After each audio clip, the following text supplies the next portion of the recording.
Olha, dados do IBGE apontam, e são dados da Pesquisa Urbanística de Entorno dos Domicílios. Foi realizada junto com o Censo Demográfico de 2022 e apontou que 86,49% dos moradores de áreas características urbanas residiam em vias com calçadas. Maravilha, né? 86%, gente, é quase a totalidade da população tem a calçada como parte aí da sua vida, da sua moradia. Ocorre que o Piauí aparece como aquele estado em que os moradores mais têm áreas obstáculos. São árvores, postes, buracos, desníveis, tudo isso dificultando o tráfego de pedestre. Aí tem carros, motos que também ficam estacionadas, tem escadas que são feitas, grades que são montadas pelos donos dos imóveis para atrapalhar ali a passagem das pessoas. Tem até uma espécie de gelo baiano que eles utilizam e colocam na calçada também, né, a tal arquitetura hostil. Vamos conversar aqui com a arquiteta Constância Jacó, que atuou muito fortemente em gestões anteriores da Prefeitura de Teresina, inclusive para a proteção das calçadas, com uma série de ações. Porque nós temos, Constância, uma lei, é uma lei de 2014, a Lei 4.522, que a gente apelidou de Lei das Calçadas. Muitos teresinenses não sabem disso.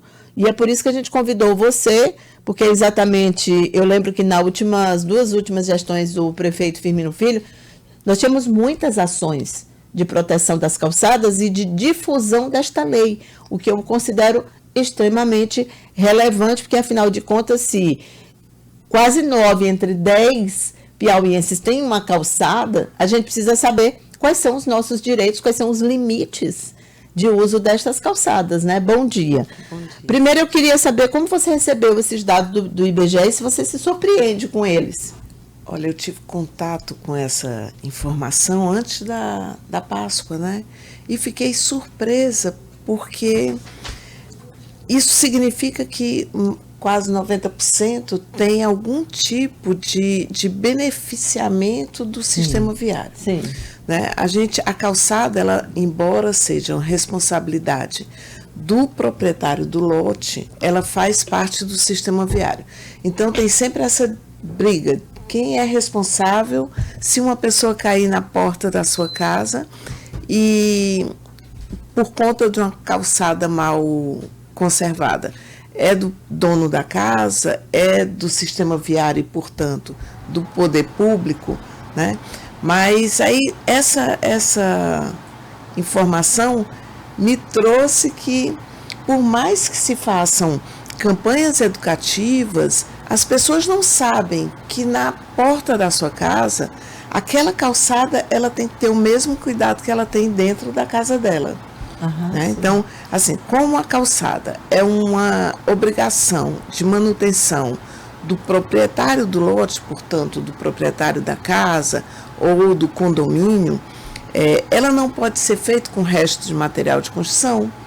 Né? As pessoas acham bonito um pedacinho de granito ou resto de cerâmica que usou na casa, colocar na calçada. Então, não pode. Ah, não pode? Não pode. A calçada, ela tem que ser assim, a mais lisa possível e do material mais antiderrapante possível. Então, nada como o cimento, que eles chamam de cimento varrido, para uma calçada. A outra coisa é a uniformização da calçada. Eu posso fazer a minha calçada certinha, mas o meu vizinho não faz. Então, eu não tenho um percurso tranquilo e seguro. Que é esse desnível que o IBGE citou, Tem desníveis, tem uma série de rampas, as pessoas colocam lixeira. Assim, os obstáculos são os mais diversos possíveis. Vão desde posteamento até o piso tátil, que não é bem entendido e é colocado de forma aleatória em todos os lugares, às vezes até a pessoa bem intencionada. Olha, eu estou impressionada, porque eu realmente não sabia que não podia decorar as calçadas. Não pode. E pensando bem, gente, isso é o básico, porque se tem uma lei e é de uso coletivo a calçada, não é meu, embora esteja na minha casa, é óbvio que eu tenho que torná-la parte do coletivo. Então, deveria ter constância. Aí eu te pergunto, como alguém que trabalhou com isso, que trabalhou muito, né, porque assim, quem trabalhou com o Firmino, uma parte grande do que a gente vê em Teresina foi de responsabilidade de vocês, que atuavam, acho que ali na Secretaria de Planejamento, não era? Sob a gestão ali da Secretaria de Planejamento. Deveria ter uma espécie de acompanhamento, digamos assim, alguém vai fazer uma calçada, essa pessoa teria que consultar para ter talvez um modelo, um material que ela deve utilizar, para que a gente houvesse um mínimo de padronização? Sim, a calçada, independente da lei, que é de 2014, ela tem uma norma técnica que é nacional, a 9050. E ela já rege o padrão de calçada, de construção e reconstrução de calçadas. Na verdade, as SDUs, elas orientam quanto à construção de calçadas e, vamos dizer que nesses 90%, 60% tenham arquitetos. Sim. Né? E os arquitetos, eles são responsáveis por seguir as prescrições legais. Né? Então, se você quer construir sua calçada, se você não sabe como fazer uma calçada acessível, uma calçada correta, vamos dizer assim, as SDUs estão ali, existiam cartilhas que eram dadas para a população, deixadas nos locais públicos, porque nem sempre a pessoa tem um arquiteto para lhe ajudar. Sim. Mas ela tem que saber como que ela vai fazer, e às vezes ela procura fazer uma calçada bonita, só que aquela calçada bonita, na melhor das intenções, ela vai provocar danos ao coletivo, como você falou. Deixa eu te perguntar, por exemplo, eu acabei de receber aqui, olha, essa aqui é uma calçada no bairro São Cristóvão. A gente vai colocar na tela para compartilhar com todos. E aí tem um poste da Equatorial. Tinha um poste onde tem essa areia, eles tiraram e instalaram ao lado da calçada do morador.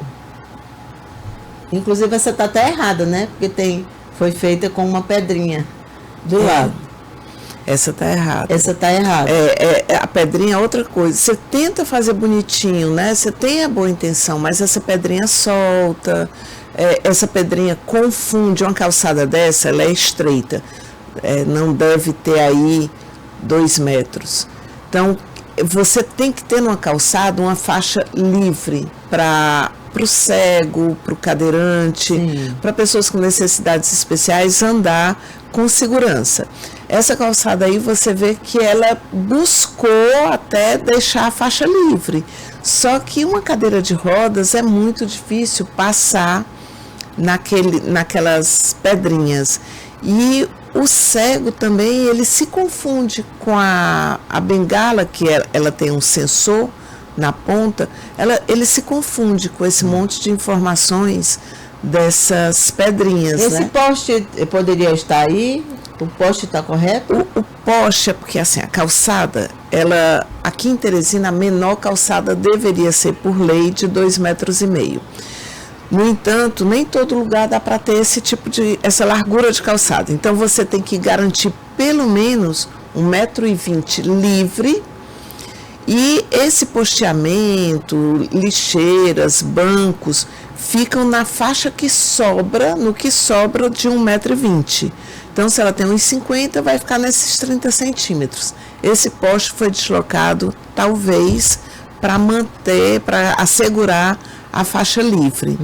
Mas a empresa teria que ter feito a reposição da calçada alheia, né? Sim. Sim, Na verdade, Eu arrisco dizer que 80% do posteamento de Teresina está errado, porque eles botam muitas vezes no meio da calçada. No meio, sim, já recebemos aqui várias vezes. Ontem, por exemplo, quando eu repassei os dados aqui do IBGE, eu trouxe aí uma série de fotos, de registros, de pessoas mostrando motos completamente estacionadas, veículos também totalmente estacionados. Então, assim, você tem uma situação hoje absolutamente irregular e que deixa, num primeiro momento, os pedestres fora da calçada e nem protege aqueles que têm problemas de locomoção, né? Sim, existe eu acho que é uma falta de cultura, de respeito com o cidadão, né? As pessoas acham que botaram uma loja e o cliente da loja dela vai poder estacionar na calçada dela. Não pode, né? A calçada não é para estacionamento, mas é o que mais você vê. Total. Se você quer que tenha estacionamento na sua loja, você tem que levar o seu lote para dentro do seu terreno, aí sim você faz uma calçada, como às vezes a gente vê em algumas drogarias em Teresina. Você leva o seu lote para dentro e deixa, a calçada permanece livre. Do jeito que hoje a maioria das calçadas em Teresina acontece, o carro estaciona e obriga o pedestre a ir para a rua. Aí ele tem uma diferença muito grande de força. É o não motorizado com o motorizado. Então você sempre sai perdendo como pedestre nessa briga. Sempre, sempre. A princípio, Constâncio, o pedestre já sai perdendo. Tem uma ouvinte aqui que está fazendo uma análise, como você trabalhou com isso, eu queria saber se você concorda. Ela diz que esse fenômeno de ocupação indevida das calçadas iniciou nos anos 90.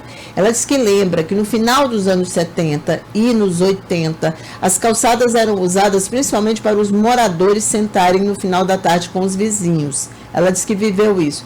E tem uma lógica urbanística que é o seguinte: se um local, uma área não é ocupada, alguém ocupa, alguém vai lá e ocupa, sim, né? Se pela violência, se pela mudança de hábitos culturais, as pessoas saíram das calçadas, foram lá e ocuparam. É isso? Foi mais ou menos essa cronologia?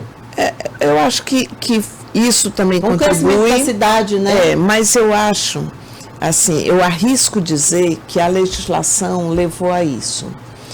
Nós tínhamos aqui uma preocupação rodoviarista, como a gente diz. O carro é o senhor, né? Eu lembro que nesses anos 90 tinha um adesivo que se colocava no carro: tudo é força, mas só carro é poder. Lembra disso? Então, daí a prefeitura começou a exigir estacionamento para as atividades, né? Sim. E assim, você tinha uma farmácia, tinha que ter vaga para cadeirante, tinha que ter vaga para idoso, tem que ter vaga para autista, para gestante. Hoje tem uma série de vagas obrigatórias. Além dessas, dependendo do tamanho do estabelecimento, ele tinha que ter vagas também. Havia um entendimento de, se o carro não tem onde parar para ir numa loja para ir numa farmácia, ele vai parar na rua e vai impedir o trânsito. Então era sempre imaginando que as pessoas iam sempre andar de carro e tinham que parar o carro. Então eu acho que a legislação estimulou esse uso da calçada. Porque o que acontecia? A pessoa, eu vou botar uma calçada na uma farmácia na Lisandro Nogueira, mas não tem, a legislação exige 5 vagas. O que eu faço? A prefeitura começou a aceitar que se colocassem nas calçadas esses carros. Ah, entendi. Entendeu? Então, eu acho que o grande, se eu puder falar o nome vilão, o grande vilão foi a legislação que, no sentido de proteger o trânsito, alguns grupos específicos. Sempre acabou. O carro não existe. Com a Política Nacional de Mobilidade Urbana, ela começou a priorizar o não motorizado, o pedestre, o cara que está de bicicleta, mas é uma política de 2012 que ela não foi, assim, o fato de ser uma política, ela não reflete imediatamente numa legislação. Eu lembro que tem coisas assim absurdas que acontecem aqui em Teresina, que devem dificultar muito a vida de um gestor. Eu me lembro muito de um caso específico. Foi feita ali uma mudança no trânsito naquela avenida principal do Disseu. E o questionamento era porque as pessoas não iam mais poder estacionar na frente das lojas. Eu sempre achei isso assim uma lógica tão invertida, né? Como é que você vai fazer uma política pública? Porque o trânsito é coletividade. Mas você, em detrimento do meu uso pessoal, eu não vou fazer uma regra de trânsito. Tanto que reverteram agora. Voltou a ser como era antes. Eu acho inacreditável. Essa história do Disseu, eu sempre cito como exemplo de quando o individual, o grito, acaba levando em razão da coletividade. O Jurandir, nossa última mensagem aqui, vamos colocar que ele também está falando sobre calçada. Bom dia. Bom dia para você e para todos os ouvintes. Cíntia, eu estou indo para a minha clínica agora trabalhar, né? Sou fisioterapeuta e sou testemunho ocular dessas pessoas que têm mobilidade reduzida. Por algum motivo, a idade ou algum acidente que teve algum problema nos membros inferiores. E estou vendo aqui que, Cíntia, calçada de desnível. Ela passando por uma pedra bem grande aqui em cima de uma calçada, buracos. É assim uma situação muito difícil, né? Sem falar que a partir de 3, 4 horas da tarde, os bares colocam as mesas, cadeiras e outros obstáculos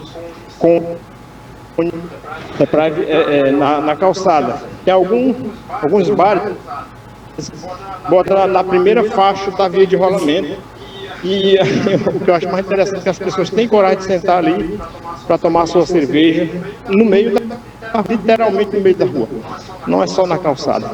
Isso aqui eu acho que são coisas fáceis da prefeitura tomar uma providência, né? Só chegar e mandar tirar. Usar a força, digo a força, não é a força literalmente, eu digo o poder de polícia e É verdade, Jurandir, você tem toda a razão. A gente não tinha falado ainda porque é inacreditável essa história do uso da calçada para você botar mesa de bar, mas acontece muita frequência. Ali tem uma avenida ali no Mocambinho, que você passa lá no final da tarde, não tem calçada mais, você só olha como se fosse um imenso bar seguindo direto ali na calçada.